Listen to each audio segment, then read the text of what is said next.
পৃথিবী কাঁপছে। আমেরিকা ও ইসরায়েলের যৌথ হামলায় ইরানের সর্বোচ্চ নেতা আয়াতুল্লাহ খামেনি নিহত হয়েছেন।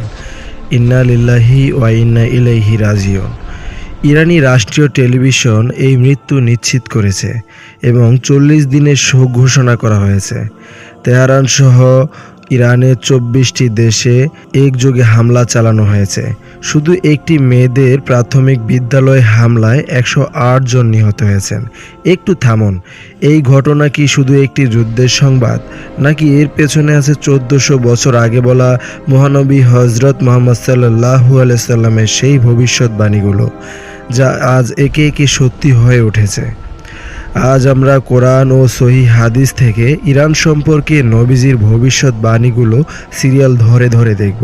প্রতিটি ভবিষ্যৎবাণী আপনার বুকে কাঁপন ধরাবে, প্রতিটি বাস্তবতা আপনাকে প্রশ্ন করতে বাধ্য করবে, আমরা কি শেষ জামানায় একদম মাঝখানে দাঁড়িয়ে আছি?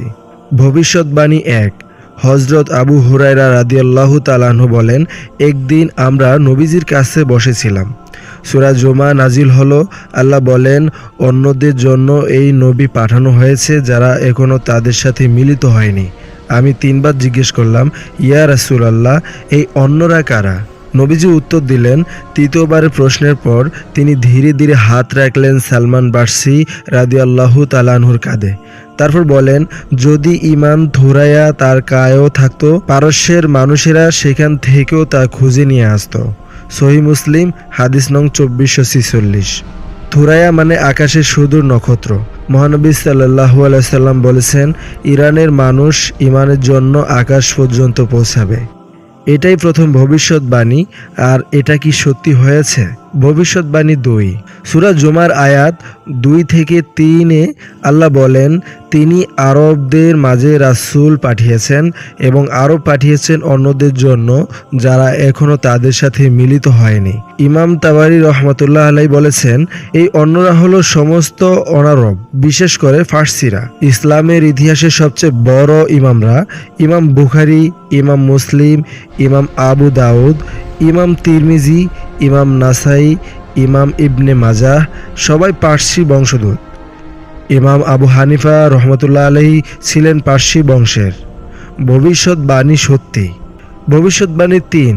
মহানবী সাল্লাল্লাহু আলাইহি সাল্লাম বলেছেন, এই দিন সেখানে পৌঁছাবে যেখানে রাত ও দিন পৌঁছায়। মুসনাদ আহমদ। 651 খ্রিস্টাব্দে সাসানিয়া সাম্রাজ্যের পতনের পর ইরানে ইসলাম ছড়িয়ে পড়ে।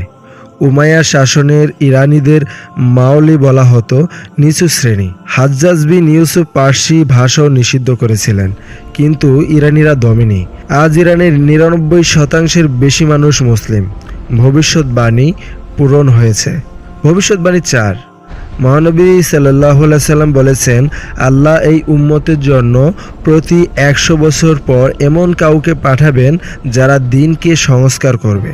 আবু দাউদ। 1979 সালে ইরানের ইসলামী বিপ্লব ঘটল। অনেক বিশ্লেষক মনে করেন এই বিপ্লব বিশ্বব্যাপী ইসলামের জাগরণের সূচনা করেছিল। এটাই কি সেই ভবিষ্যৎবাণীর অংশ? ভবিষ্যৎবাণী 5।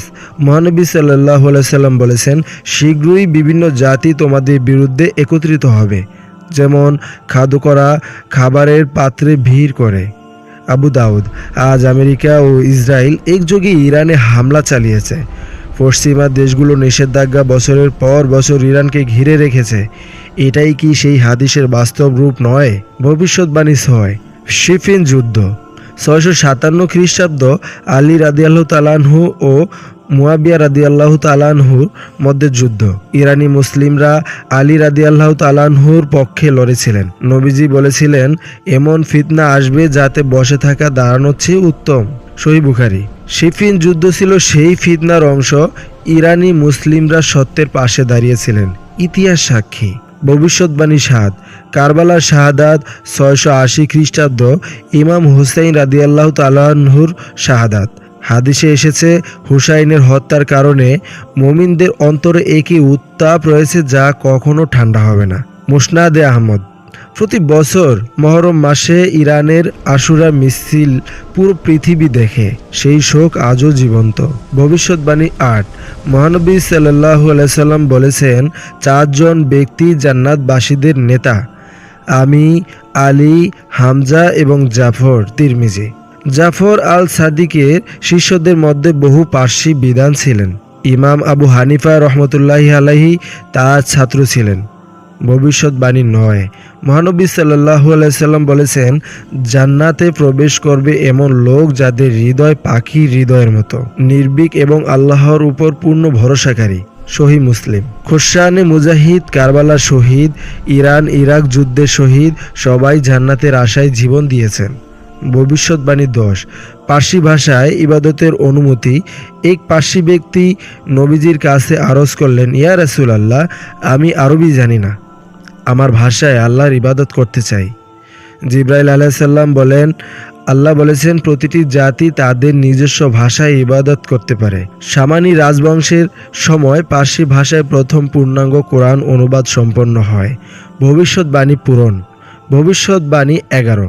সালমান পার্সি রাদিয়াল্লাহু তাআলা আনহুর মর্যাদা। তিনি ইসলামের প্রথম ইরানি মুসলিম। নবীজি তাকে বলেছিলেন, সালমান আমাদের আহলে বাইতের অন্তর্ভুক্ত। মুসনাদে আহমদ। একজন ইরানি আহলে বাইতের মর্যাদা পেয়েছেন, এর চেয়ে বড় সম্মান আর কি হতে পারে। ভবিষ্যৎবাণী 12। খোরশান থেকে আগমন। মহানবী সাল্লাল্লাহু আলাইহি সাল্লাম বলেছেন, পূর্ব দিক থেকে কিছু লোক আসবে, তাদের সাথে থাকবে জান্নাতের চাবি। মুসনাদে আহমদ। খোরশান মানে বর্তমান ইরান, আফগানিস্তান ও তুর্কমেনিস্তানের বিস্তৃত ভূখণ্ড। সেই অঞ্চল থেকে ইমাম বুখারী সহ অসংখ্য ইসলামী মনীষীও এসেছেন। ভবিষ্যৎবাণী 13। খোরশান থেকে কালো পতাকা। মহানবী হযরত মুহাম্মদ সাল্লাল্লাহু আলাইহি সাল্লাম বলেছেন, খোরশান থেকে কালো পতাকা বের হবে, তাদের সাহায্য ফিরিয়ে দেওয়া হবে না। মুসনাদে আহমদ। এই কালো পতাকাদেরই বাহিনী ইমাম মাহদির আগমনের আগে বের হবে। তাদের নেতা হবেন শুআইব ইবনে সালেহ। গাজার রক্ত, সিরিয়া ধ্বংস, ইরানের আগুন, এই কালো পতাকার কথা কি মনে পড়িয়ে দিচ্ছে না? ভবিষ্যৎবাণী 14। সুফিয়ান এবং ইরান। মহানবী হযরত মুহাম্মদ সাল্লাল্লাহু আলাইহি সাল্লাম বলেছেন, সুফিয়ানি বের হবে এবং 33 মাস শাসন করবে। ইরান সহ বিভিন্ন দেশে ব্যাপক ধ্বংসযজ্ঞ চালাবে। তারপর ইমাম মাহদির আগমন হবে। আজ তেহরানের বিস্ফোরণ, শহরের পর শহর ধ্বংস। হামলায় 2টি স্কুলের 108 জনের বেশি শিশু নিহত হয়েছে। এই ধ্বংসযজ্ঞ কি সেই ভবিষ্যৎবাণীর ছায়ায়? ভবিষ্যৎবাণী 15। ইমাম মাহদির আগমন। মহানবী সাল্লাল্লাহু আলাইহি সাল্লাম বলেছেন, যদি দুনিয়ার একটি দিনও অবশিষ্ট থাকে, আল্লাহ সেই দিনকে দীর্ঘ করবেন যতক্ষণ না তিনি আমার পরিবারের একজন লোককে পাঠাবেন যার নাম আমার নামের মতো। আবু দাউদ। ইরানের ইতিহাসে সেই বিশ্বাস গভীরভাবে প্রথিত। ইমাম মাহদির আগমনের আগে ইরানের লোকেরা গুরুত্বপূর্ণ ভূমিকা রাখবেন বলে বিদ্বানগণ বলেছেন। ভবিষ্যৎবাণী 16। দাজ্জাল এবং ইসফাহান সবচেয়ে রহস্যময় ভবিষ্যৎবাণী। মহানবী সাল্লাল্লাহু আলাইহি সাল্লাম বলেছেন, দাজ্জালের অনুসারীদের জন্য থাকবে ইসফাহানের 70,000 ইহুদি। সহিহ মুসলিম, হাদিস নং 2944। 1400 বছর আগে একটি নির্দিষ্ট শহরের নাম বলা হয়।